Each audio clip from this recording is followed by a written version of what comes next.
जे 500 वर्षापासून आपली प्रतीक्षा होती राम मंदिर व्हावं, हे आदरणीय पंतप्रधान नरेंद्र मोदी साहेब यांच्या प्रयत्नातून सुप्रीम कोर्टाचा निकाल लागल्यानंतर ही सगळी प्रक्रिया सुरू झाली आणि तो आनंदाचा क्षण 22 तारखेला संपूर्ण देशवासियांना जगभरामध्ये आपल्याला तो पाहायला मिळतोय।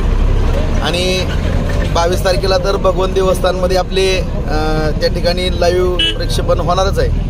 4 ते 6 बोधले महाराजांचं कीर्तन होणार आहे, 6च्या पुढं आपण दीप महोत्सव करणारच आहोत। परंतु उद्या 12 वाजता दुपारी भगवन देवस्थानी या ठिकाणावरून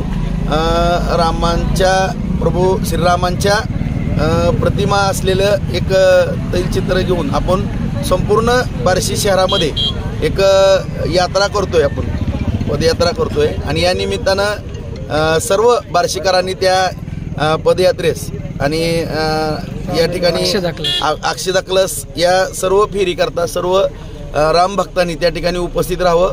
ठीक 12 वाजता दुपारी भगवन मंदिराच्या जवळ।